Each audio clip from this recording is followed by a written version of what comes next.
And as soon as that is, you guys are going to have to help me out a little today since I'm not there, if you don't mind. But we got Ray working on it. okay.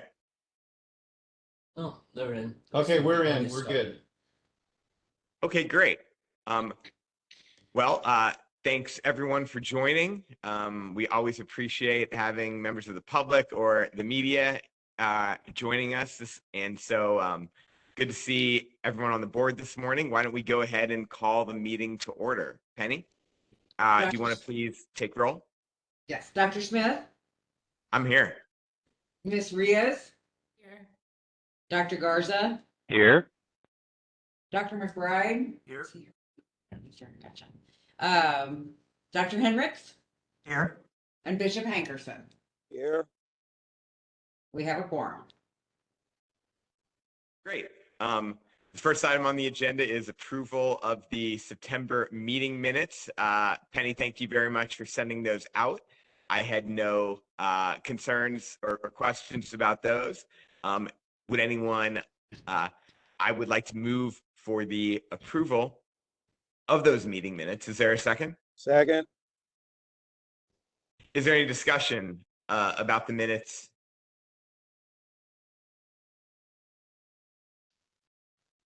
Okay, hearing none. Penny, I apologize. We don't roll call the meeting minutes, do we? No, we don't have to. Yeah, all those in favor of approving the meeting minutes, please say aye. Aye. Aye. All those opposed, say no. All right, it looks as if the meeting minutes from September are unanimously approved. All right, next item on the agenda is a budget update, and we actually have some pretty good news. And I think the news is a reflection of the increased trust that policymakers in the county have in the management and leadership of the facility. As longtime board members recall, a few years ago, it was like pulling teeth to get an extra dollar, out of the county council. And honestly, I can't, I'm not impugning anyone because I understand that after going through several leadership changes and given some of the things that were happening in the facility several years ago, there was a lot of distrust and skepticism about requests for more money. But I think we really see that the stability over the last couple of years has paid off, and the openness and transparency. I know several members of the county council have been inside the facility over the last year or so, and their staff as well. And many of them who we are engaged in frequent conversations with as board members have seen the kind of access that we get to the facility. You see a contrast between that and I believe there's another resignation yesterday from the city detention facilities review board. And I think the openness that you, Doug, kind of established when you took over, and Scott Anders continued during his tenure, has really engendered a lot of trust. And so I wanted you to kind of talk about, you feel free to address that more broadly, but also give us an update on next year's budget. Thanks. Thank you, Dr. Smith. We were very, very fortunate to be treated so well by Dr. Page and the members, each individual member of the county council in our budget request. We will be funded to meet all of our needs for next year. And we know how fortunate that we are. And we think that all of the successes that we've established over the last couple of years, last 3 years, we'll continue to build on those because we were treated so well in our budget. And again, on behalf of Justice Services, we are so thankful and appreciative to Dr. Page and to each member of the county council. Hey, thanks. That's a good summary. Can you give us a little more color about some of the questions that arose during the budget process? I think that would be helpful, first. And second, if you wouldn't mind, can you talk a little bit about the staffing in the context of the larger budget, where things are and where things are going, given the population in the facility that we'll see when we go through the dashboard? Okay, yeah, the main questions focused on overtime, and which continues to be an issue. Unfortunately, as Aaron will talk about in the dashboard, our stats are just flying through the roof, and we're nearing capacity, which is really bad news. And because of that, our overtime is high. We're continuing to be able to add staff, but as we add staff, we're also adding population to our facility. The overtime issue is not something that's just affecting justice services in the county. It's a problem throughout the nation. Just hiring correctional officers has become a national nightmare. And in fact, in the state of Florida, the governor has made it where they put National Guard members in as correction officers in the state probation system. And there are other jails that are and prisons that are at 60% open positions and having 40% of their positions filled.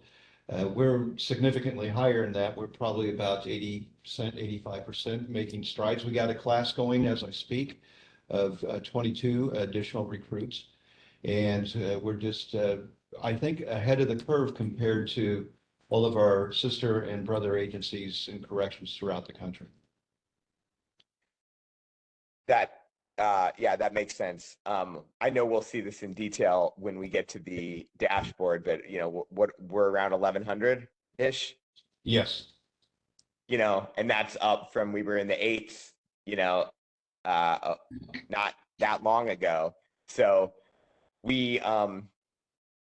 are we about, can you give us a sense of how many more people we need? And I know it's really hard for you to plan because we don't know what crime is going to look like, over the next 6 to 12 months. But given that, given where we are at 1,100-ish, how far away are we from an ideal staffing level that would reduce the overtime that is not efficient for taxpayers and is a concern for council members?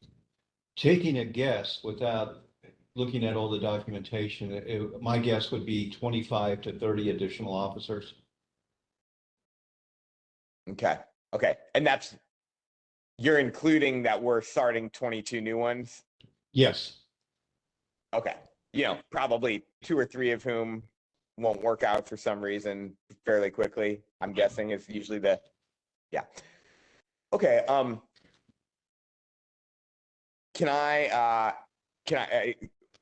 I'm sure there are board members that may have questions around the budget. I want to open it up for that. Dr. McBride has a question, Dr. Smith. Hey, thank you. Yeah. You can call me Jeff, please. Oh, I'm sorry. Hey, Tim, take it away. Okay, sorry. I'm begging to ask a question about why those census numbers are up, but I can postpone that if you want. No, I think, yeah, that's the great question of the day. And I think Aaron's going to be able to show the full documentation when we get to him. But the numbers have really gone up, have been the lower class felonies, the CD and E felonies. And Okay. Aaron will be able to talk about that in great detail here shortly. I can show some data on that when we get to it. Okay, and I definitely want to take a look at that, but my second question is related to the budget. You talked about the officers that are needed. What about the rest of the budget when we're adding 300? So people in the jail, what about the health side of the budget and what about other costs? Well, I think Dr. Henricks, you probably can answer the health side better than I can. Yeah, we're actually in a much better position than we were about a year ago. We're fully staffed as far as our mid-level providers. We've got 5 either nurse practitioners or PAs. We've got a second physician, Dr. Paula Oldig, has assumed the role of medical director from Dr. Davis and myself for a period of time. Started in September part-time. She's been full-time since November. She's an ER physician from Mercy, very, very capable, has really jumped into the situation, and we've, I think, dramatically improved our staffing in terms of corrections medicine. We also have a second physician who also is helping out, so we're been able to really help the MAT program to see those patients before they get discharged and ideally get them transitioned over to our clinics. So I think we're in better shape from corrections medicine than we've probably been since the last 2 or 3 years. Well, Yeah, that's helpful. Do you have open positions? We do in terms of the nursing staff, medical assistants, that type of thing. That's always an ongoing problem. So we do need to use agency LPNs, RNs, much more than we'd like to. But on the other hand, we have cut that percentage down significantly. But yeah, whatever recruitment we can do to improve our RN staff would be much helpful. But it is in a better position than it was about a year ago. Okay, thank you. I would like to add to that just quickly that I came here initially right when COVID was starting, and I have never seen the medical services better than they are right now. And I also think that that is substantially contributed to our morale in the facility, where I think the morale's peaking as well. And I think the medical services and the teamwork that's been established has really contributed to that. That's good to hear. That's good to hear. Alex, Nina, Bishop Hankerson, questions? Yes. I have a question. A follow-up to that, how is the psychiatry staffing and social work staffing going? We did just get an extension to our psychiatry group that has been staffing the facility. We do have a DPH nurse practitioner and psychiatric nurse practitioner who has worked out well.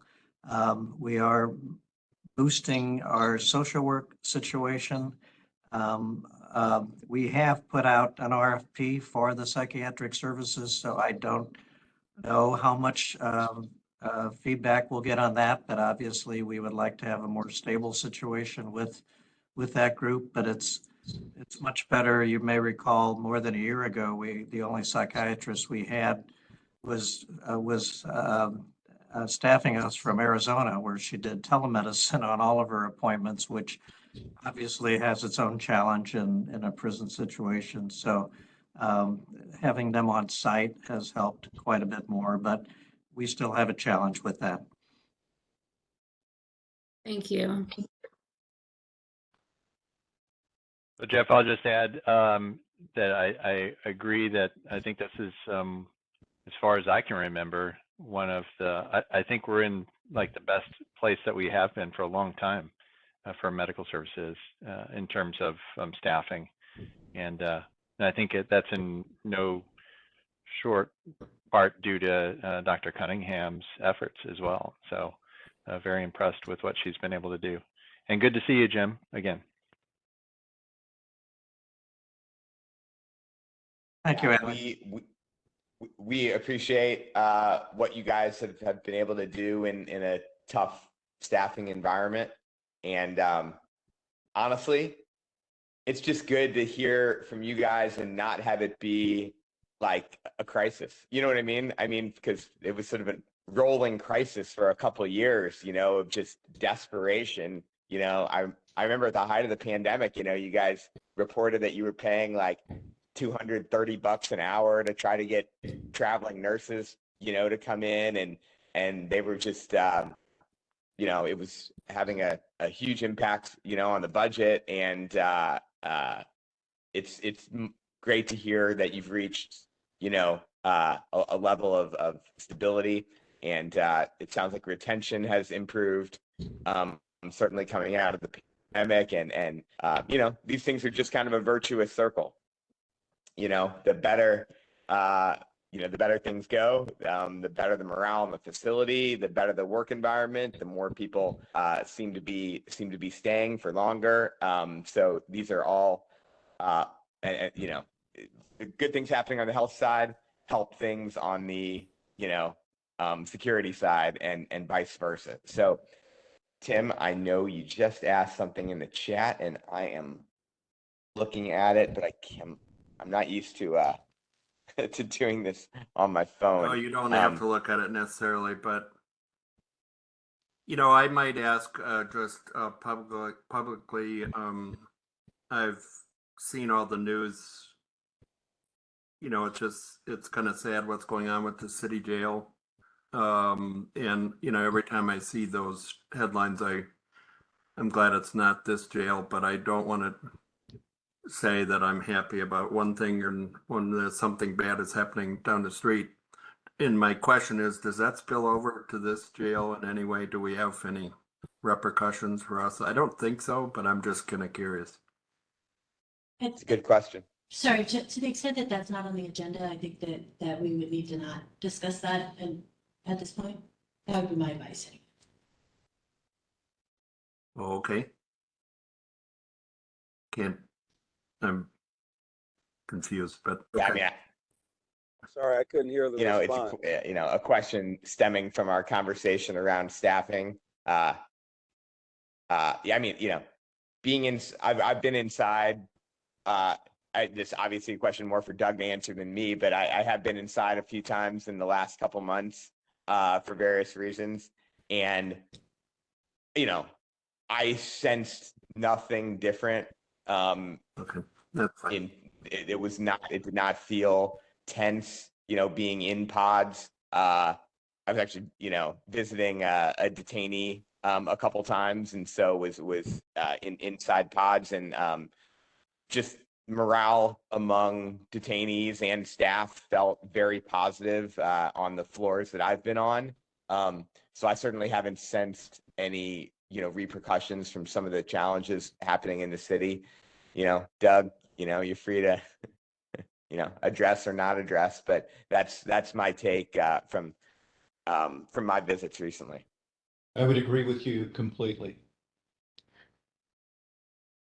Okay. All right, thanks.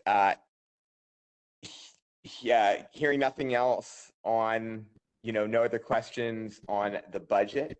Happy to, unless anyone has anything else, happy to move on to the next item. I know Keto has been in and out of this meeting because he's got another job right now and hasn't officially started yet, but I think he's back on, and I wanted to introduce Keto Bess. I think he's coming to us from Minneapolis, Minnesota this morning. Is that right, Keto? Can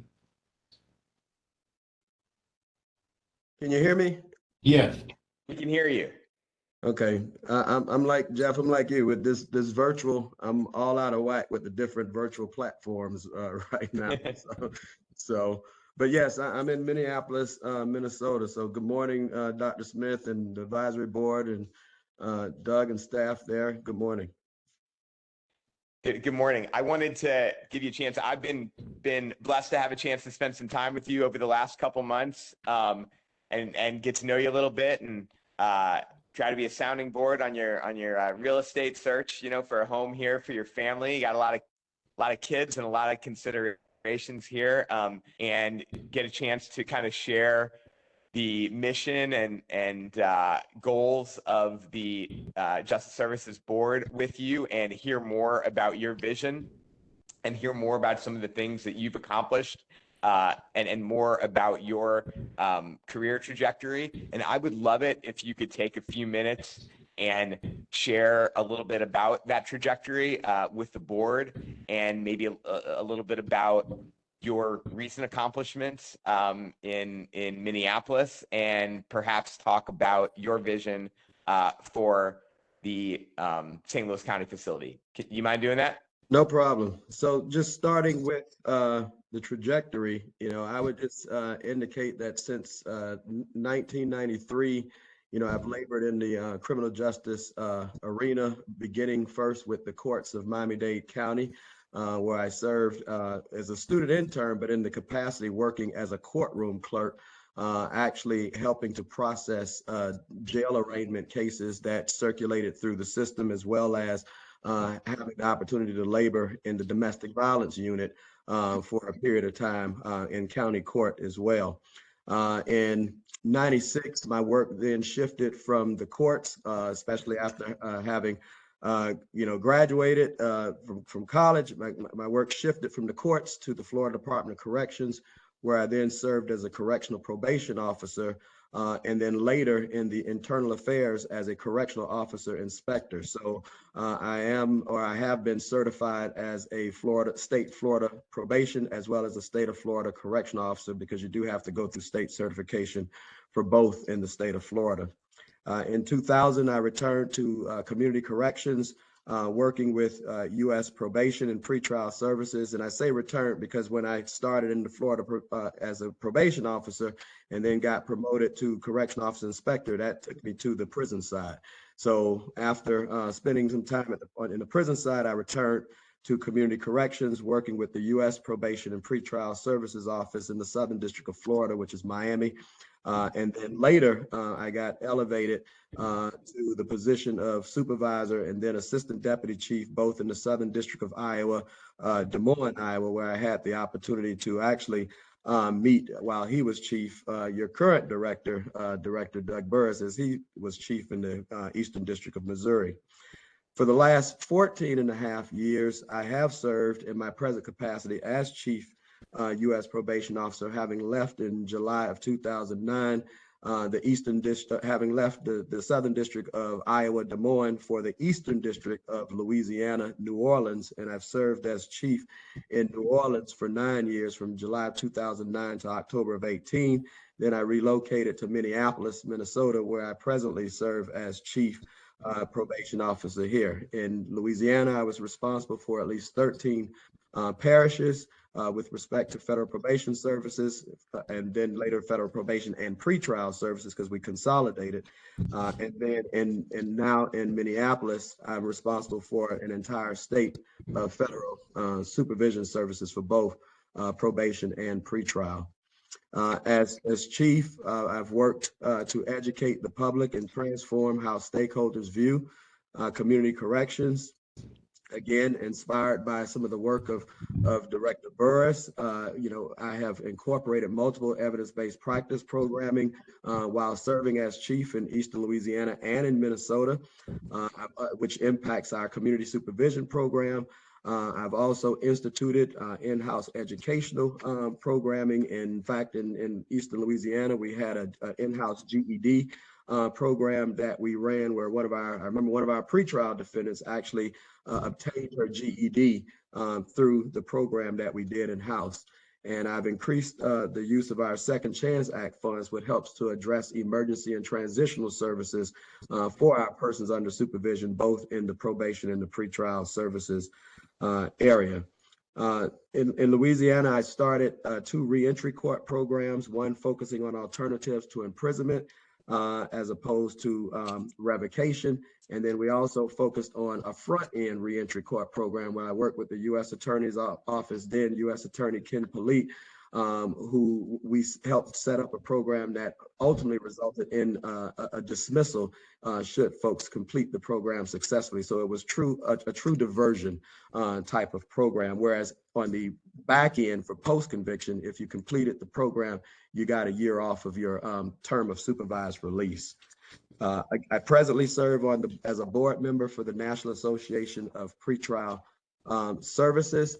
And, I continue to serve here, in the District of Minnesota, providing, again, workforce development and other evidence-based practice programming. It's kind of weird talking about yourself. I'm going to be honest with you. So I'm going to probably discontinue there. But that would be, my trajectory from Miami all the way from down south all the way to up north and now, headed back to the Midwest. I do have family nearby in the Missouri area, in Tennessee, Georgia, and of course still in Florida as well. As far as vision, as Dr. Smith and Director Burris, we've talked about on multiple occasions, had the pleasure to speak with them and also to review some of the reports that you have online, the CGL report and other things. I would say, in short, the vision, for me right now, to offer the exceptional services to the residents and supervisees of St. Louis County Justice Center, to serve as a model for the region as well as the nation with respect to our operations of the Justice Center. I try not to use the word jail. It's just not, to me, I just don't like the word jail. So I try to stick with our Justice Center terminology, to ensure also the humane treatment of residents and supervisees, along with investing in our staff to enhance their knowledge, skills, and abilities in the criminal justice system. How do we get there though? And these are just a few notes that I've taken, but obviously one is to work with our stakeholders and staff to enhance our pretrial services program. As I said to the county council, I truly believe, as serving as chief for the last 14 and a half years, that reentry starts at the point of pretrial services. It starts at the beginning when someone is entering the Justice Center and then on their way out, whether that's back into the community or whether that's transitioning to another facility, but reentry starts from the point of entry. And that is something that I truly, truly believe in and want to see how we can capitalize off of that. I also appreciate the great work in terms of continuing the current trajectory with respect to the institutional programming, with respect to the college coursework, but also any other vocational program. When I was chief in the Eastern District of Louisiana, I had the opportunity to actually visit Angola State Prison twice. And I was, I fell in love with the programs that at the time Warden Kane put out there, a lot of the vocational programs that was at that facility. So I truly believe that if we want to, work on building the skill sets of our residents, then it is certainly through education and any other self-help programs that we can deliver on. And then with respect to talking with Dr. Cunningham some time ago, I look forward to working with our medical department to incorporate, if not already, established trauma-informed care services. Mental health and trauma, I think to some degree is two different things. Yes, I know it all tends to fall under the umbrella of mental health. But sometimes untreated trauma, I think at least what we've seen on the community correction side is very detrimental and can result in people coming back if we're not treating that trauma just as well as we treat other services such as mental health and as well as substance abuse. And then also in custody, when folks are in custody, we should be very much alert to trauma-informed care, because our responses as correctional practitioners can magnify situations larger than what we really want. So I think it's important that when we say trauma-informed care, I'm not just talking about residents, because we should also be informed about how to respond to trauma as practitioners. And then also, and finally, I would say staff development, recruitment, and continuing to address any equity and inclusion concerns, as I've read throughout the CGL report. I think that also needs to be part of the conversation. But here's what I would say is of immediate concern, and what I've spoken to Dr. Smith and Director Burrs about, and as I've said to Councilman Hancock and the entire county council, everything that I've said is I hope is worthwhile. But the most important thing that I think, and the number one thing that I think for me coming in, is to get to know the staff, to start building those relationships. If we want to continue what we're talking about today about maintaining that high morale, the environment in that at the Justice Center among residents, among staff is at an all-time high. I think it is equally important for me first to just walk in here and literally get to know the staff, and not just get to know them, hear from the staff. One of the things that I talked about at the county council, and I definitely talked to, I will be speaking with the administration, is that also includes getting to know the community and talking to the community, listening to the community, in addition to this board. I don't want to be, as I say in probation, a prisoner at the desk, so to speak. I want to be out in the community. I want to be out in those in the pods, talking and listening and hearing what people want, and working with the staff to develop, which I think is the number one thing, is to develop our mission, vision, and guiding principles. It's something that I've done on multiple occasions as chief in Eastern Louisiana, as well as in the District of Minnesota. I think that's when we develop our mission, vision, and guiding principles together, to me, that helps sets the roadmap and tells the where we want to go. And I would love for our mission and vision and guiding principles to align with this body, as I've already spoken to Dr. Smith about, because I don't think they need to be separate. So I think it needs to be shared with our staff at the Justice Center, and coming up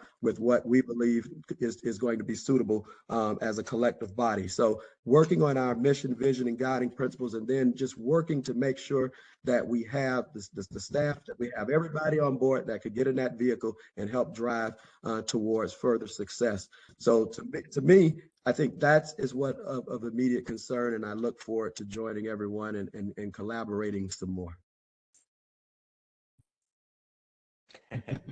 You can't see in the chat, but you're getting a lot of good reviews from the board for the things you're saying. I want to give each board member a chance to ask any follow-up questions about the vision that Kito has laid out. Yeah, Jeff, nice to meet you, Kito. And listening to your impressive biography, I was thinking that, one of the things you say about St. Louis is we sometimes experience all the seasons all in the same day. And you've been living in all these different areas that experience all. I was impressed that you've lived in New Orleans and Minnesota and Iowa. But that aside, I was very impressed with your background, but more impressed with your, well, I shouldn't say more impressed, but I really liked your mission and vision. It's really aligned, I think, with what the board is thinking about, especially the things about,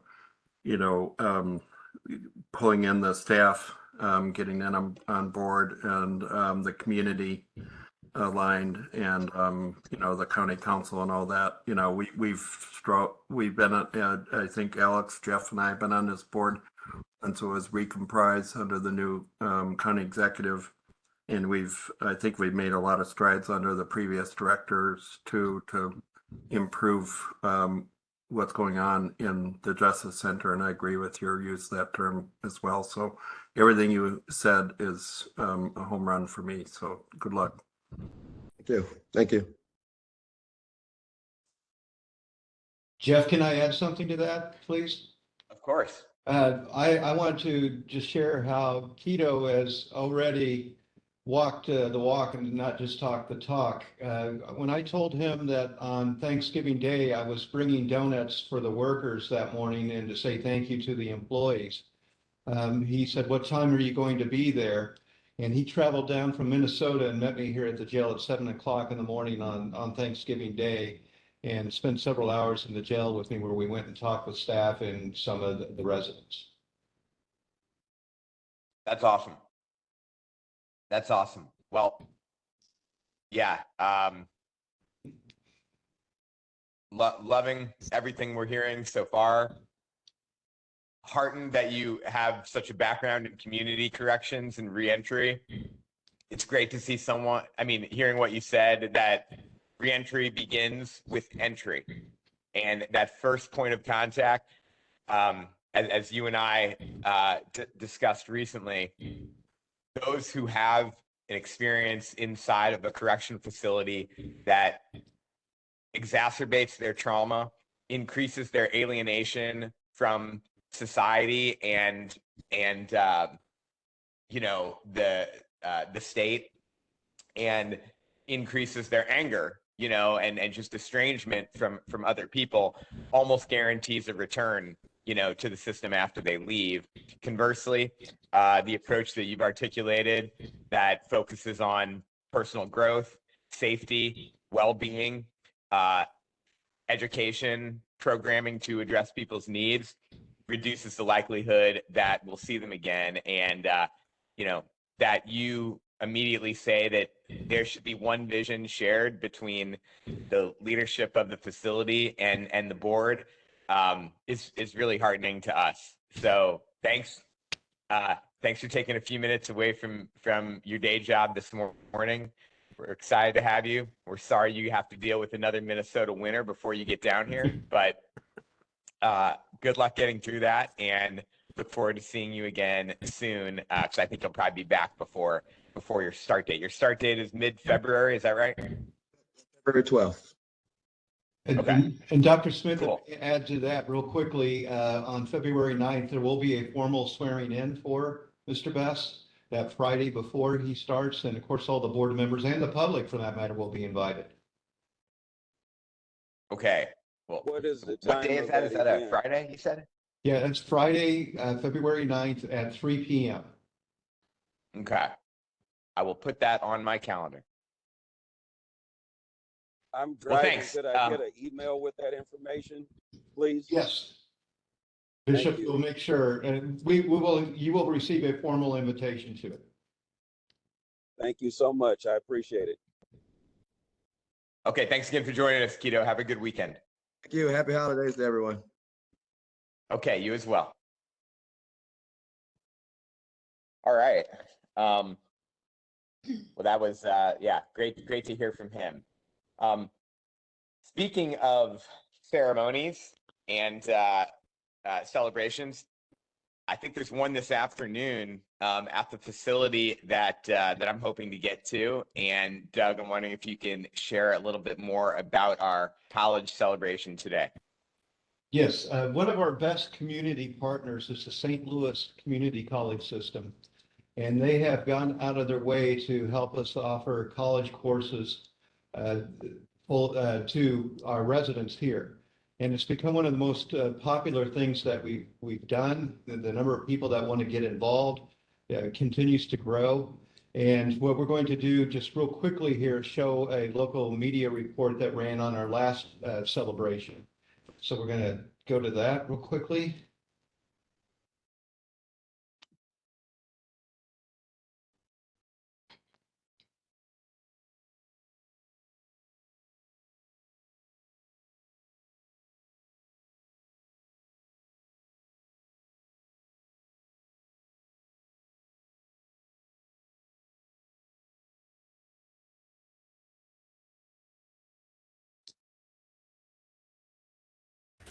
Higher education impacting lives behind bars. A new program at the St. Louis County Jail is challenging inmates and turning them into students. Alex Weiss is live in Clayton this morning with their academic achievements as they are working towards a college degree. Alex.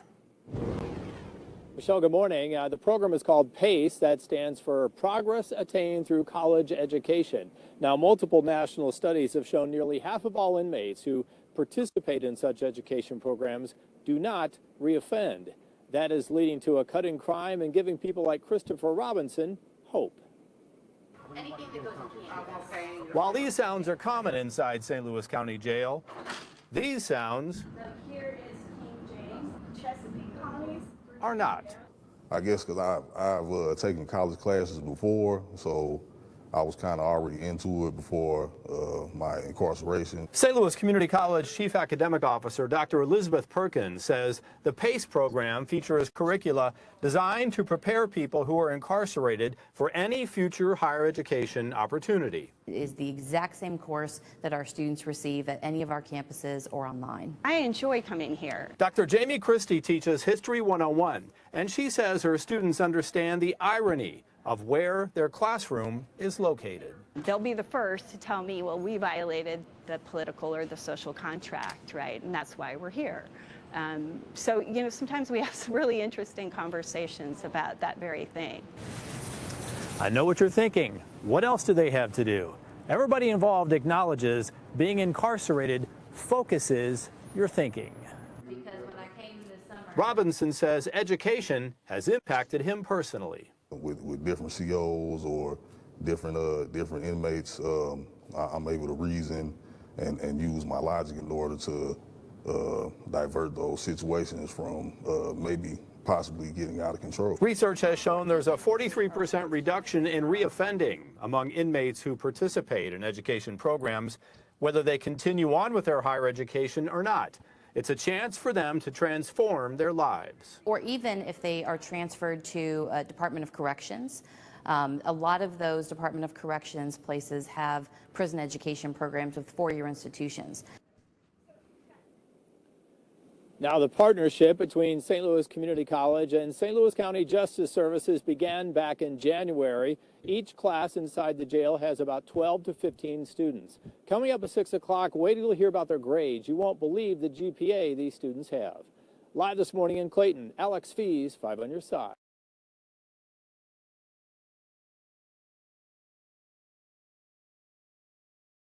I'll share you the Mountain information. West is in discussion to add Oregon State and Washington State for basketball in the 2024. Sorry about that. Their collective GPA is, in that graduating class was 3.83, which I'm embarrassed to admit was higher than what my GPA was in undergraduates. But the education programs, like I said, are continuing to expand. And in fact, last night when working here, I received a proposal from a group of the students where they want to create a honors dorm, education honors dorm, where we put all of the people that are receiving education. And when I got that, I immediately called Mr. Best and said, this isn't something that's going to be in place, but it's before you get here, but it's something I think we need to work towards because I think it's a brilliant idea. It is a neat idea. It's really great to see that. Thanks for sharing the media clip with us and with any members of the public who are watching. I noticed that the better things go at the jail, the fewer members of the public seem to be tuning in. I guess that's maybe a good sign. Yeah.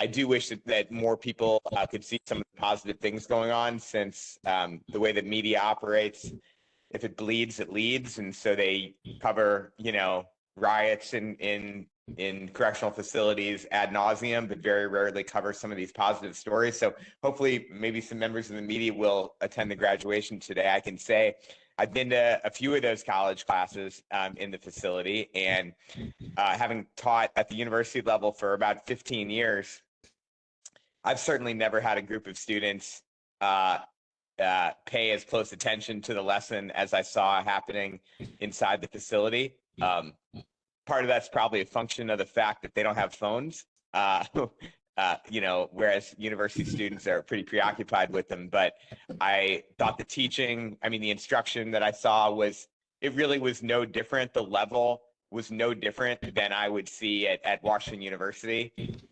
with my colleagues when I taught there. I was so impressed with the level. I watched a class on the transatlantic slave trade, and I learned a lot. And I was a African American history major, and learned a lot just from being in the class that day. So it is not dumbed down material. It was really impressive. So. Thanks for, I want to just give a shout out to Scott Anders, who was so passionate about bringing this into the facility.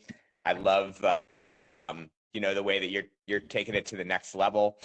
And it's really, it's really heartening. It's one of the most inspiring things, I think that happening in the facility. So I'm excited to come out. 1 o'clock today is the graduation ceremony, or they don't technically call it a graduation, but the celebration of their achievement. Yes, and I failed to mention that Dr. Jeff Pittman, the head of the St. Louis Community College system, has been the perfect sponsor in this, and he's attended the celebrations as well. Their commitment to this has just been beyond what we could have hoped for. So all that's awesome. But what I want to challenge you and Aaron to do, or to put into place, I would love to get the names of all those who have completed coursework in the jail, and then cross-list that with whether there was any, the level of recidivism for those who have completed coursework in the facility, and see if we could, just find an appropriate, longitudinal analysis of those individuals that have been celebrated after completing, their course of study versus the others who have left the facility, like the broader pool, and figure out the difference in recidivism, if there is one. I think the more that we can, the more data we can amass on this, the more possibilities there are for external funding to increase the size of, just increase the availability, increase the variety of things that people could study. So, data funders want to see that kind of outcomes data. So could you work? What do you think, Doug? I think that's a brilliant idea, and you're right. We should have already been doing that. I think we can probably do return to jail data, Jeff. I don't know about like crime commission data. That's a little different, but in terms of how much access I have to that. But in terms of return to jail, I have that. Okay, I mean, like most people who end up going away come through the jail at some point. And most people from St. Louis County or who committed an offense in St. Louis County come through there at some point if they're ending up. So it's a decent. Yeah. So yes, I mean, and plus the important component of the data is the comparison of people who take the course versus people who don't take the course. Right. It would be great if we had total, universal recidivism data, but the most important thing is being able to compare the pool of people who went through it to the pool of people who didn't, and coming through the facility should be sufficient, though not perfect, to draw inferences. And how long have we had this data? How long have we had these courses for? For more than a year now. Okay. We'll have to figure out the time frame, but we can work on that. Okay. Well, good. Fortunately, we're thinking through this closely enough to the time when it started that it shouldn't be too hard to get the information about who came through it. It's, we don't have 10 years of data. We're getting this thing started. And if we can establish, just some processes around data collection and making sure this stuff gets recorded somewhere. I really do think, a lot of funders want to fund this stuff right now, and I'd love to see it flourish. So thanks for Aaron and Doug for not minding us putting another thing on your plate. Hey, Jeff, I had a question. Uh-huh. Can you hear me? Yes. Okay. I'm interested in knowing the names of the classes of the coursework. I think it's a tremendous idea, and it's tremendous to have this educational piece. I'm really passionate about that, so that's great to hear. Even the vision earlier, that was tremendous. I'm a preacher, so I have to give a quote. There's a statement that says a man that has a skill or learns a skill will have a job, but a man that knows why a person does that skill will be the boss. So I'm interested in knowing about not only what are the courses, but are there some leadership courses as well to add to the skill training and the educational piece? Because I believe that help to move people from one class to the next. Because if people stay within the same class range in society, I believe you'll still have the same issues and problems. But if they can move up, that can even help generations coming after them, so we don't have to deal with these problems of incarceration. So that's my question. What are some of the courses that they're studying, and are there any leadership courses as well, along with just learning a skill? Thank you. Jeff, may I respond to that, please? Of course. Yeah, the classes are based on what the community college has available with their instructors. but everything is tailored so it can further, they're all credited towards a degree that they could eventually obtain. We've had one that did obtain its degree, and we're going to have more. But as far as actual leadership classes, I'm not certain. I've seen everything from art history to math and about everything in between, but I don't know about any specific leadership college classes that we've offered. Okay, if I could just, thank you so much for that response. If I could just put that out there, that's a request. Something dealing with management, business, those type of things. I would request just for that to be considered, because I believe that that will help the individuals, like I stated, without repeating myself, not just to have a skill set, but to actually have a whole different mentality. Because many times people revert to crime out of a feeling of desperation, out of a feeling of lack of opportunity.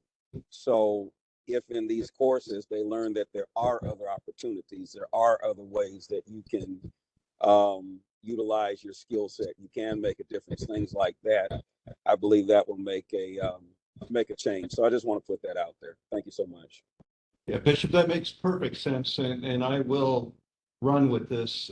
Thank you for bringing it up. I have seen people in here with leadership skills that have been exceptional that I would, if I had a business on the side when they got out, I would have hired in a heartbeat to run any organization that I had on the outside. Yes, sir. Okay, thank you. And if you wouldn't mind, if there is a list of classes that have been offered, getting that to the board, that would be super. Will do. Thank you. Sorry to put more work on your plate. Okay, great. Why don't we go to the next agenda item, which is a presentation on medication-assisted treatment from Ernest McDonald. Good to see you, sir. Yeah. And Jeff, I'm going to let him, where you can see him, I'm going to change seats. Perfect. I asked this to be on the agenda because when we were talking about how great the medical staff is here in the Department of Health is doing, this is one of the things I think we should be most proud of, and Ernest will prove me right here in just a few minutes. Good morning, everyone. Nice to see a lot of familiar faces. So good morning. I appreciate the opportunity to speak before the board, the advisory board. The purpose of me being in front of you, as Director Burris has already stated, is to talk about the medication-assisted treatment program. What I'm going to ask, because I wasn't aware that it was going to be mostly virtual, is that Penny sends out the one-page document that I prepared for this presentation. Going forward, I'm just going to read through, take a couple minutes, just read through everything I prepared for you. And then with the respect of time, I'll allow Jeff to determine whatever time is available once I get done. So according to the National Institution on Drug Abuse, more than 106,000 persons in the United States died from drug involvement overdose in 2021. Those that have been incarcerated have a 120% increase of chance of overdose death compared to those who have not been incarcerated. So just coming to court or just being incarcerated for a traffic ticket, you're more prone for overdose if you get involved with opioids or any other substances. 449 people died in drug-involved incidents in St. Louis County in 2022, which is actually a 11% decrease from 2021. So what we do understand is the overdose epidemic has flooded every corner of St. Louis County, severely impacting individuals from our Black and brown neighborhoods. And in St. Louis County, Black men are over 3 times more likely than any other demographic to surrender to substance-related causes. DPH expanded access to medication-assisted treatment, or MAT, for individuals incarcerated in the St. Louis County Jail starting in July of 2019. MAT involves the use of FDA-approved medications such as methadone, buprenorphine, and naltrexone, combined with counseling or behavioral therapy to address opioid use disorder, or OUD, sometimes referred to as opioid addiction. MAT is the most effective evidence-based treatment for this condition. MAT treats OUD, a brain disease, and assists individuals in sustaining recovery. So just being a part of our program and someone being committed to their recovery, it gives them a chance of a normal life, quote unquote, whatever we deem normal, a normal life. The program launched by receiving support through a grant from the Missouri Department of Mental Health back in 2018. As of November 2023, the St. Louis County Jail stands as the sole correctional facility in Missouri, the largest facility offering and prescribing buprenorphine, naltrexone, and maintaining individuals on methadone in collaboration with our community partners. We introduced Sublocade into our formulary in March of 2023, so earlier this year. And we currently have 9 clients that are incarcerated currently on Sublocade. In June of 2023, the MAT program catered to 22 clients within the jail, a number that has surged to 52 by November of 2023. That's an increase of 136%.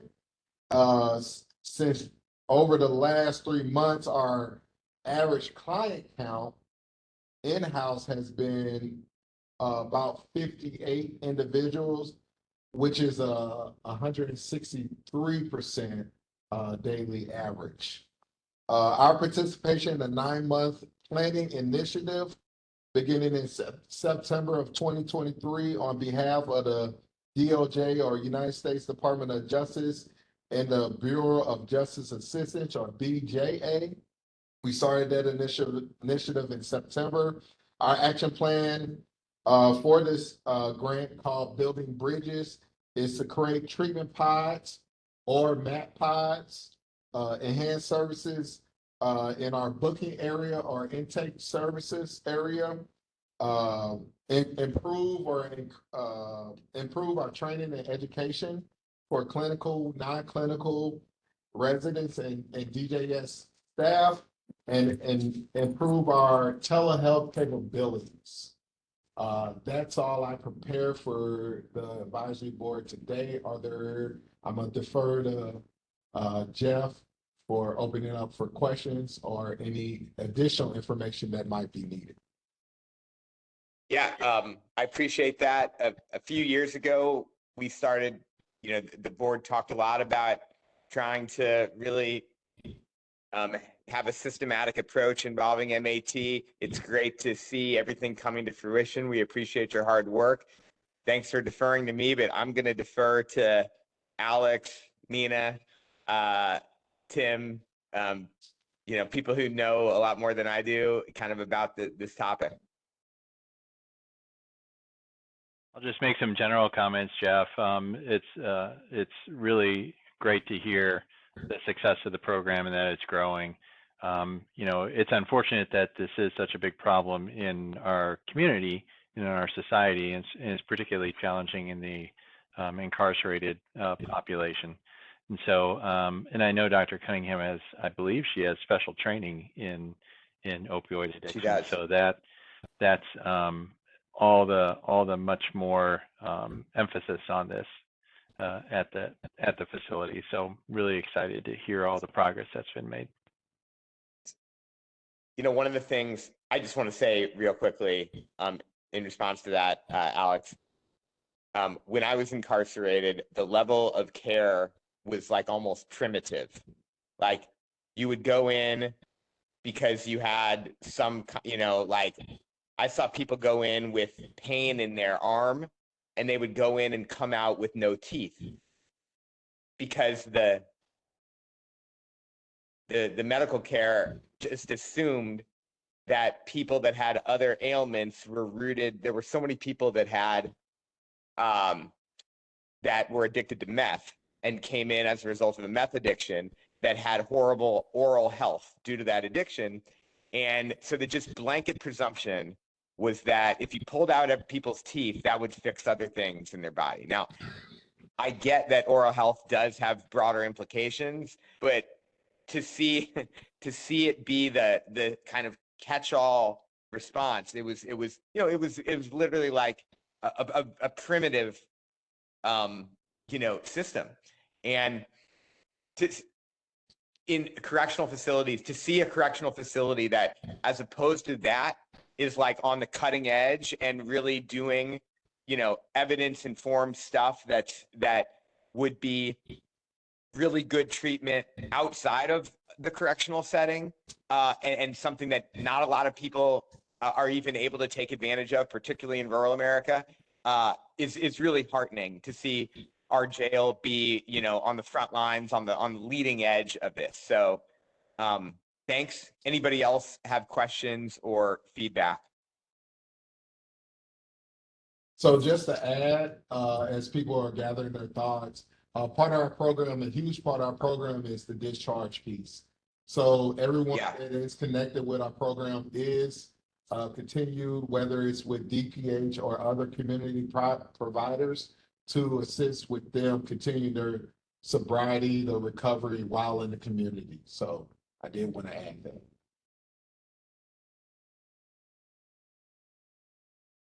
And that is key. Thank you, Ernest. Really. Any other questions from the board? Jeff, if I could just chime in quickly. Of course.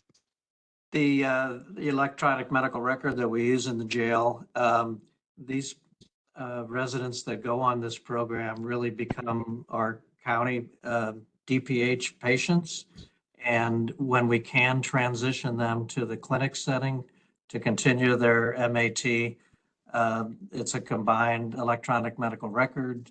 So that transition is so much smoother. We're trying to boost our providers within the clinics to be able to handle this.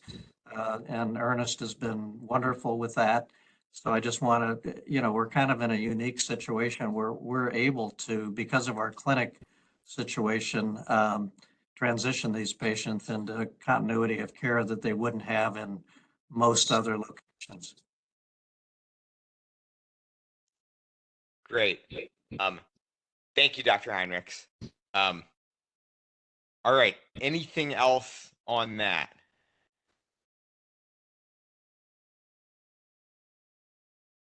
So Ernest, we will look forward to the one pager. Sorry we're not there in person, but I'm sure we will all read it and absorb it. And if we have questions about any of it, and thanks for the question about, or for the comment about discharge, that is helpful. Hey, is there any, just out of curiosity, I know that the Assisted Recovery Centers of America and Dr. Menzies over there have been kind of like very much on the leading edge of this stuff, like started this stuff like 20 years ago. And they're of course St. Louis based. Do we have any partnership with them or collaboration with them at all? No, not that I'm not currently working with them, but I love community partners. So if you can make the connection, I'll make sure we fill in all the blanks. Yeah, I mean, they just in terms of post discharge are a leading provider of MAT, and I'm just So can you talk just a little bit more about discharge and what we're doing to tether them to ongoing treatment? So currently we're our ratio. So we do have one discharge planner, caseworker. The ratio right now is about 1:60. As our program grows, we're going to get busier. So we're already advocating to the state for additional staff, whether it's clinical or non-clinical, to support our growth. And the state is already agreeing with that support. Is just where we fall in line with. As far as the discharge goes, the caseworkers, they attend all court dates. So she's at court right now. Her name is Shamika Hatamarian, and she goes to court not to be a legal entity in the space, but to be a support for the judge, for the prosecutor, for any justice stake holders, and when it comes to discharging. So what usually happens is a judge, prosecutor, public defender, private attorney, they'll ask, is there a plan in place?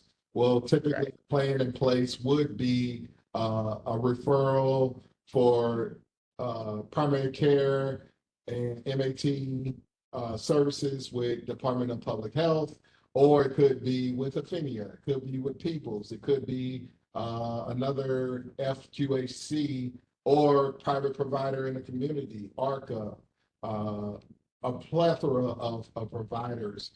We always want to look at stabilization of housing. So what environment are you going back to? We know when it comes to recovery and those dealing with a use disorder, which is a brain disease, that they need stability. So housing is very important. So whether it's leaving the St. Louis County Jail, continue their services with an inpatient treatment that we've built a relationship with, is always on the table.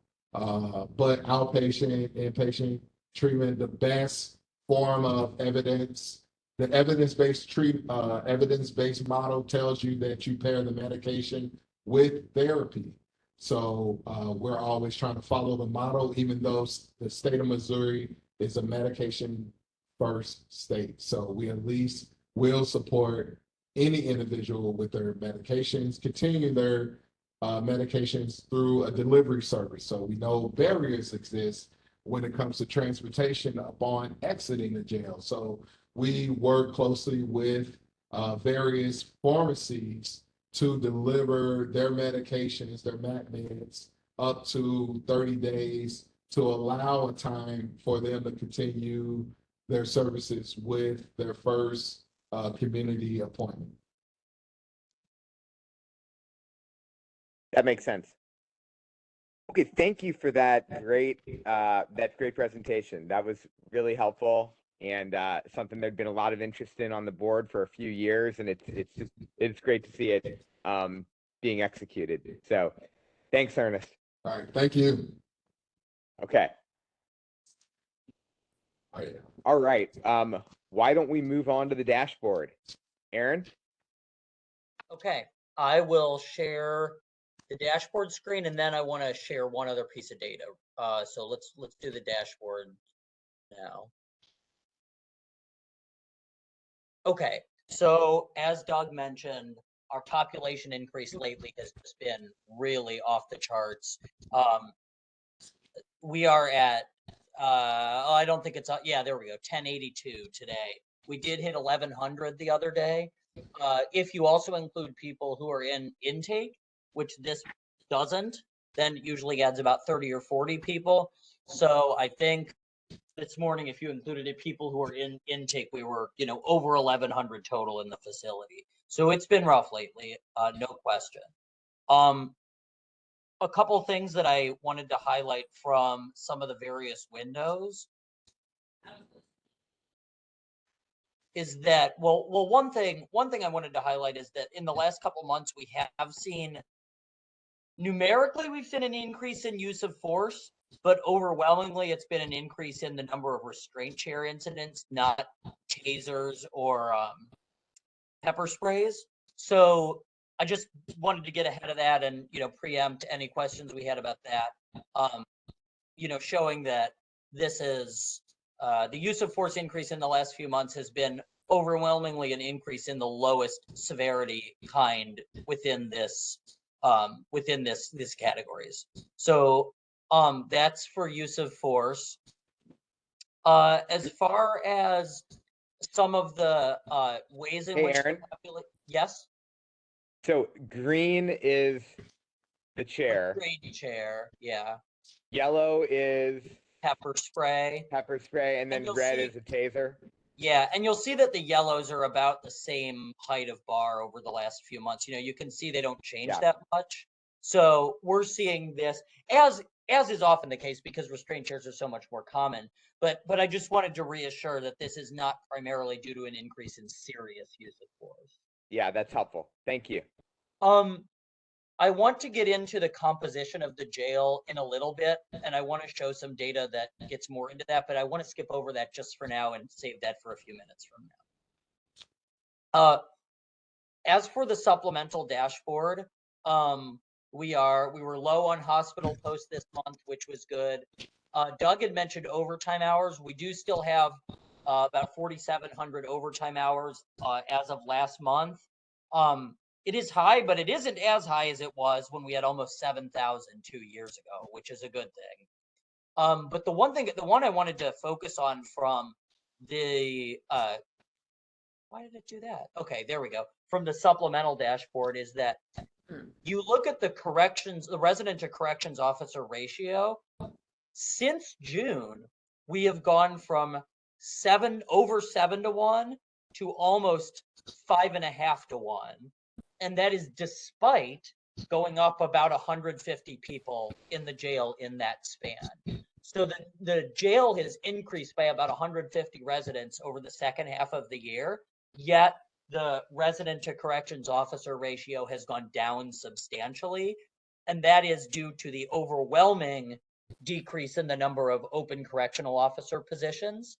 You can see that like back in, let's take a look at June, we had 74 correction officer positions open. Back in February, we had 81. Now last month, at the beginning of this month, we have 29. So the number of corrections officers that we have in the jail, the increase in the rate of the corrections officer hiring has actually outpaced the increase in the rate of residents coming into the jail, which of course, having a higher jail population is not good, but you know, if we're going to have one, having it compensated for by a substantially higher workforce is a good thing. Is there an ideal ratio? I honestly don't know. Okay. Doug, do you know about that? No, I think that's a fabulous question, but I don't have an answer to that. I'll Yeah, go I do don't some know. research on that. And Aaron, I'll ask for your assistance in looking that up as well. Sure. And could I also ask, and I'm curious about the composition as well, but you'll get to that. Is there a capacity of the jail and what is it? Oh, practical capacity, I think, is usually like somewhere like in the low 1,300s. Is that right? I think that the maximum capacity is actually is between 1,200 and 1,300. Okay, in the 12. That would include utilizing every space we have available in intake, in the infirmary, everywhere like that. Yeah, I thought I remembered 1,200, and we might have gotten to that. Yeah, close to we have We have had over 1,300 in the past. It's been past capacity, but it has happened. right. We have one pod available, and in fact, our maintenance department is getting it ready if this trend continues. But we have one pod that will hold 70-some people, and then we're going to have to start looking at the intake, infirmary, and places like that. Oh boy. Okay. Yeah, I did notice the drop in the patient to corrections, which seems odd, and that's good, given that. It does seem odd. It does seem counterintuitive, but it is a testament to how many people we've hired. Yeah. The ratio, I'll put it this way, the percentage increase in the number of people hired at the corrections officer position has outpaced the percentage increase in the jail, and the percentage increase in the jail has been big. So that's definitely a testament to the staffing.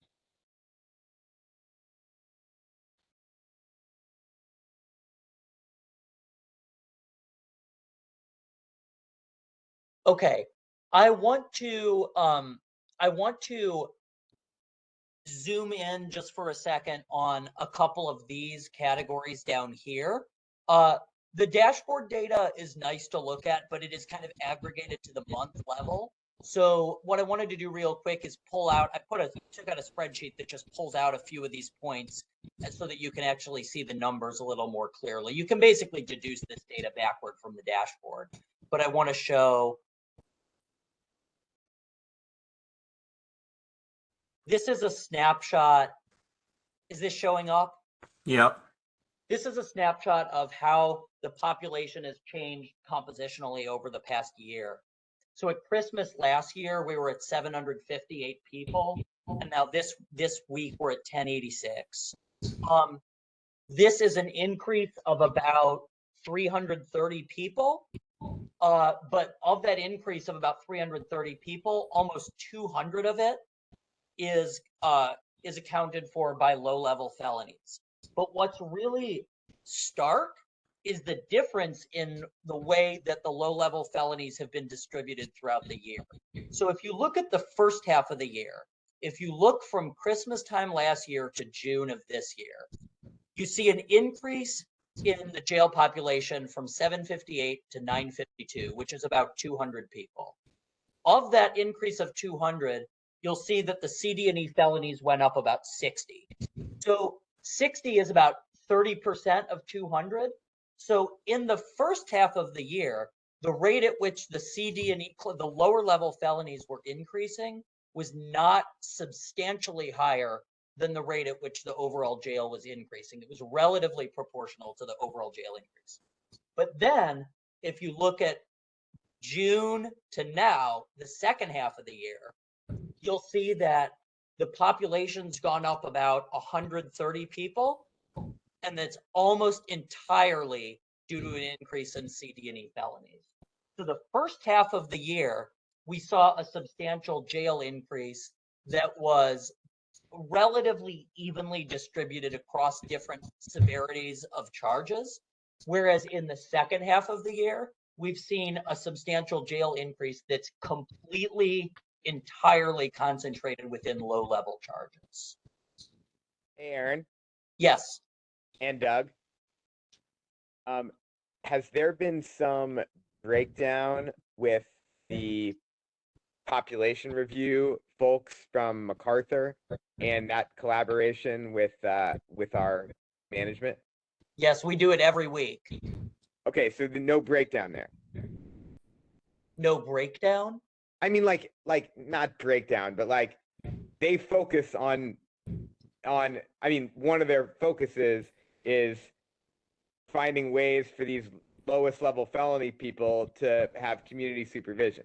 Yep, and we still have those meetings 3 or 4 times a month, but we just can't keep up with the rate at You're which just overwhelmed. Okay. I didn't mean to phrase it like that. I'm sorry. Oh, that's okay. Yeah. No, but I think showing these, I mean, you can basically deduce this data from the dashboard, but I think breaking it out and showing these 4 data points in numerical form is helpful because it shows the way in which the jail increases keep changing compositionally. Yeah. Hey, Aaron and others, and pardon me for my ignorance, but maybe it's good that I'm ignorant of crime. What are CD&E felonies in general? What would those be? Lower level charges. So so obviously they're still higher than misdemeanors, but like some of the most common CD&E felonies are kind of like standard issue gun and drug charges. Possession of a controlled substance is a D. UUW, unlawful use of a weapon, is a D or an E. Sometimes like domestic assault charges can be Ds. So that, they're not going to be murders. They're not going to be robbery. They are usually not going to be like rapes or serious sex crimes, but kind of the next level down after that. Okay, got it. Thank you.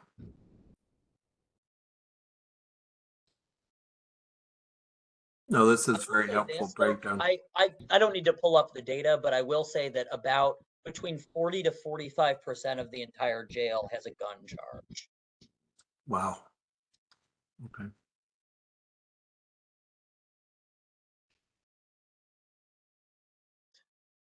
So does anybody have any questions on either this sheet or either of the two dashboards that I just went over before I move to the medical dashboards?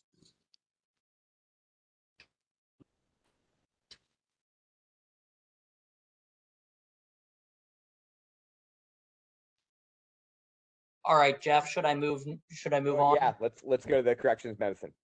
Okay.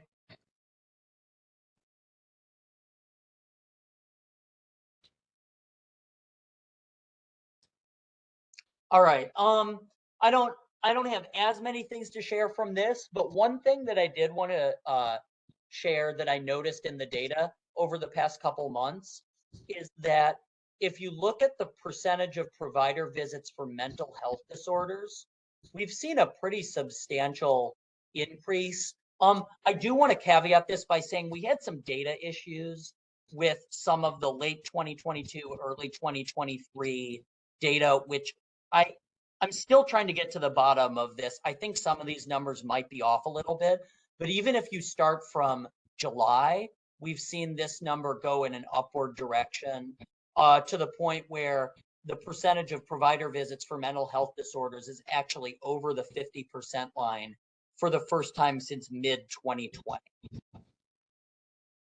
And if you look at the supplemental dashboard, you'll see that generally tracks with the percentage of people in the jail who have mental health disorders being up over 40% now.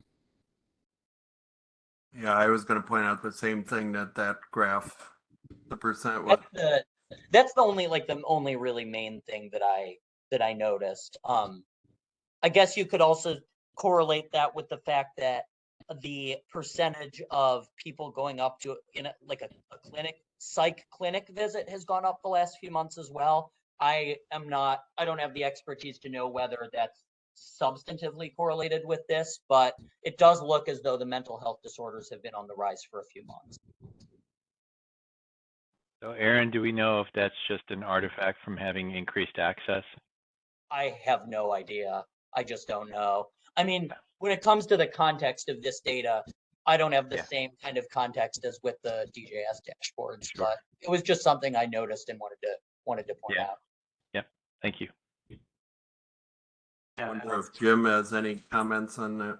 Yeah, I think to Alex's point, I think the need has always been there. We have just not been able to provide the kind of services that have been needed. So it's hard to correlate the two with your numbers. But right. Yeah, and if anybody from, I think I've offered this before, but if anybody from the medical side wants to come on and present the medical dashboards and talk more about them, give more context, I'm happy to cede that responsibility over. I present these data, but I don't have the best context always for them. So, all right, I think that's all for me on both of the dashboards. Does anybody have any additional questions on the DJS dashboard? And if not, we can move on. Hey, so I do. It's not a question, but it's a suggestion. It's not I think we should follow up on your suggestion. Like Dr. Heinrichs, it would be great if one of your colleagues, from your leadership team, if possible, and if they would be willing to free up a few minutes, could at least join us for the portion of the board meeting on the medicine dashboard, just to be available if we have specific questions to provide the kind of context that Aaron said might be helpful. What are your thoughts on that? If we could kind of make that a... Yeah, I honestly think that Dr. Oldegg would be, as she's more and more acclimated to her position, it's only been about a month and a half that she's been full-time, but I honestly think she could give a lot of context to this to help kind of guide the conversation. So I will personally ask her if she can come on board. I think it's great for you all to meet her. Number one. Yeah. And that's great. I appreciate that. Look, I always want to be mindful on the medicine side, on the security side of you guys have a job to do and you don't need to be spending a ton of hours, in meetings with us. At the same time, this is a great venue to let the public know what's going on and that, you know, you guys are paying attention to stuff and you're monitoring trends, and you know, even though I really, Couldn't again, agree more, Jeff. I couldn't agree more. yeah. So and you know, I mean, obviously, and I think Doug would probably agree with this. You know, there's probably some kind of management benefit to, you know, knowing that like every month you're gonna have to report on these things and provide context to these things, and your direct reports understand that you're asking them questions because you need to make a public report and are publicly accountable on this stuff. And so they're thinking, we got to make sure that we pay attention to these trends. And I just think like that it probably filters on down. And so I think there's, I think there's a lot of downstream benefits to doing this. And I don't take lightly taking people off of their responsibilities, but I do think because of those, benefits, it's a net positive. So thank you for your willingness to bring a colleague in, and we look forward to meeting her. Yes, indeed. Dr. Smith and Dr. Heinrichs, I am happy to work with Dr. Aldag and provide a presentation moving forward. So happy to do that. We are looking at trends and we are monitoring data. So we are happy to share that and also answer questions. That's great. That's great. Well, yeah, thank you both very much. You're welcome. Thank you. If I could just jump in, and I don't know, maybe this isn't where we want to go, but Jeff disappeared, but but he's probably still here. The sort of big increase in census of 300, has me concerned. And if and Aaron's look at the number of CD&Es, if I heard this right, and then we looked at the medicine dashboard, it's sort of, I'm thinking of this sort of like a sociologist and thinking about like, it seems related to mental health and guns. And I'm just sort of wondering what the heck is going on with our community. And that's probably beyond the realm of our board, but it makes me a little nervous about, what kind of advice do we provide to the jail or to the county council, or is that beyond what we can discuss? Well, yeah, I just stopped the video so my phone doesn't run out of juice. So I would say that policymakers, I would hope that our conversations, and I know that sometimes policymakers join from the council and other times their aides get them the tape of it afterwards, get them the link of it afterwards, and a couple county council members I know watch it and then reach out to me with questions. So people are paying attention, and to the extent that the policymaking community more broadly can look at these numbers as a reflection of, things that are going wrong in the community and ask more questions about why that's happening, I think that's a good thing. I don't think we'd have to know more about what these exact charges are, these low-level charges, to make any definitive statement about, mental health versus guns versus, substance use disorder. I would like to, I'd be curious. We do have data on that. We've been talking about it throughout the year, the things that have kind of like increased throughout the year. I do have a breakdown of what's increased throughout the year by charge type, if you want me to show it. Yeah, I mean, I think that would address some of Tim's I will pull questions. it up. Hang on, give me 15 seconds. Okay. While he's doing that, I wonder, he's part of that MacArthur grant, and I bet you there's discussions they're doing every week, yeah, which we could benefit from, like putting on the agenda in the future. Just sort of figuring out. Yeah, what I'm mindful of, Jeff, is sort of thinking about where this is headed. If this is headed towards another 300 increase, we need to know that. If it's headed, we're going to stay at 1,100. That's one thing. We're going to go back down. I mean, I think that's our job, to be sounding, to be mindful of that. And I think we need to know the underlying trends in order to understand that. This was from Monday, so it's a few days ago. We had a population a little higher, but this breaks down. I send this out every week. We go through the change per week, and then since the beginning of the year, and you can see the various categories.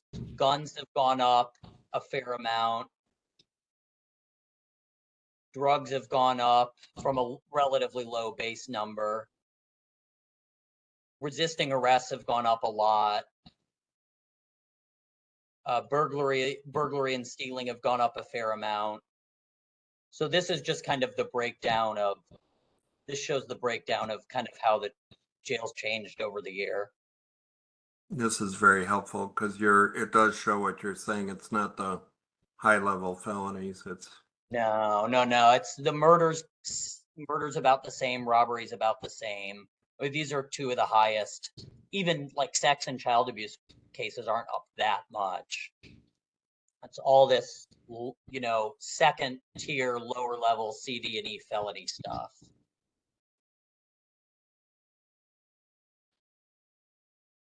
I mean, I think something like, well, it's just, as I say, I mean, I'm mindful of what the next 3 months are going to look like, because, we might not meet, we'll meet in another month or 2 months. I don't know what that's going to look like. And I think it's maybe incumbent on getting that in front of the council, just so they know what they're facing when they're doing. I mean, we have a good budget, so I don't want to, maybe don't stir the pot. But it's just a little bit alarming. I'm just thinking out loud.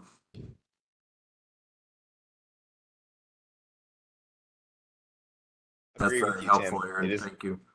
It is alarming, and maybe something that I will informally flag to members of the council and the county executive's office, and if they're not already aware of it, which I'm guessing they probably are. Yep. Thanks, Jeff.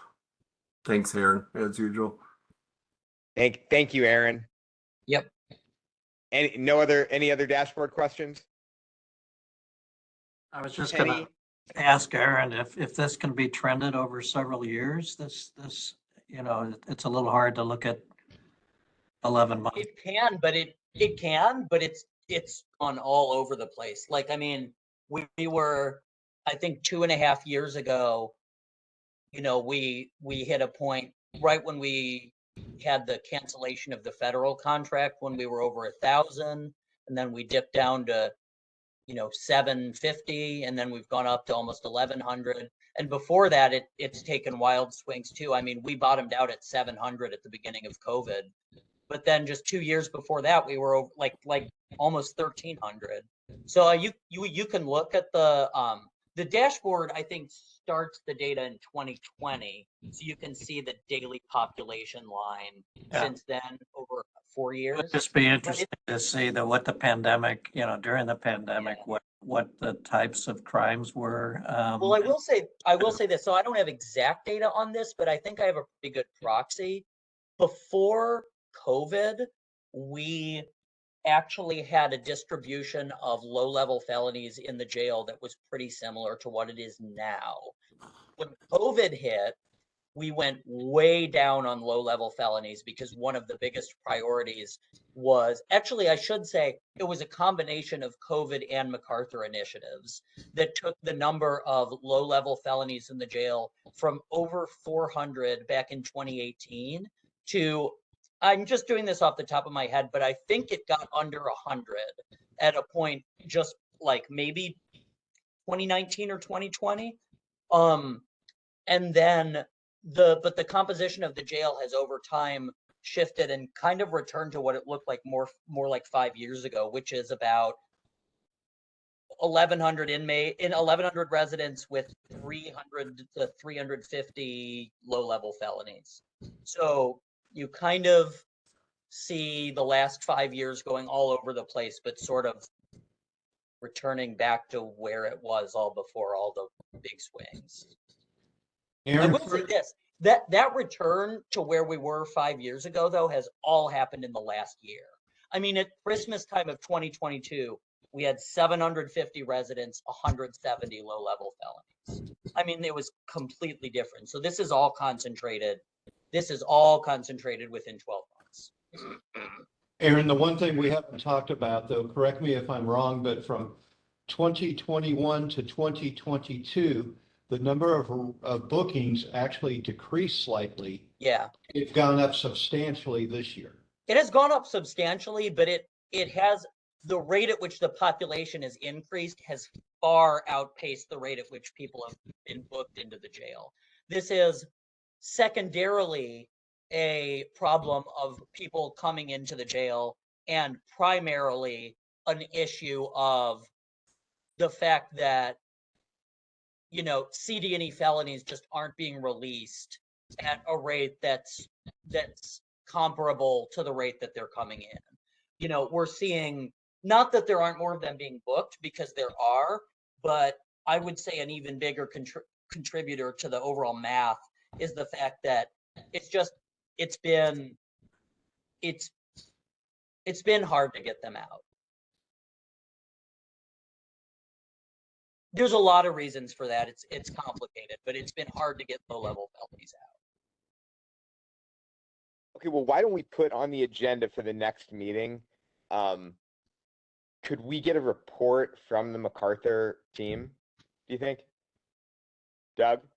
Yes, absolutely. Okay, that would be great for January, just to kind of get a sense directly from them of where they think things are going, which I think Tim can maybe give us a sign of how to communicate with policymakers around this.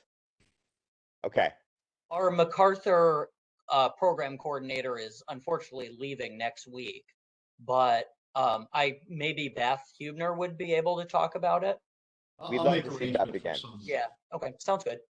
We would love to reconnect with Beth. So yeah, that would be great. Okay. Anything else on the medicine dashboard? All right, great. Penny, is there any public comment? There are none. Okay. Why don't we go ahead and schedule our January board meeting? I believe it's scheduled, formally for the public. I believe it is the 26th at 9 o'clock, January 26th at 9 o'clock. And we will bid you farewell for the second time, Doug. I'm like a bad penny. What's that? I'm like a bad penny. A bad penny, yeah. No, so maybe if you want to prepare some second round of valedictory remarks, that would be great. And just maybe talk about what you see as challenges that the next administration will want to address, because you've certainly helped stabilize things, turn things around, and worked with Scott to bring things a long way. But there are challenges that are still needing to be addressed, and we'd love it if you could kind of look back, but also look forward and help give us a roadmap as we work with the new leadership. How does that sound? Perfect. Thank you. Okay. Well, thanks everybody for your help, and thanks Penny for all the coordination and note taking and everything, and following up with different people to make sure that the agenda moves forward every month. And thanks to everybody on the board. I hope all of you have a wonderful holiday season with your family. Okay? Thanks, Jeff. Thanks. Bye-bye. Do you want to do a roll call to adjourn? Oh. I move that we adjourn. Is there a second? Yes. Sounds like Tim seconded it. Okay, Penny? Dr. Smith, Aye. Ms. Rios, Aye. Dr. Garza, Aye. Dr. McBride, Yay. Bishop Hankerson, I think he's gone. and Dr. Henrik. Aye. All right. By a vote of 5-0, we have adjourned. All of you have a wonderful weekend, okay? Thank Happy you. holidays. You too. Bye-bye.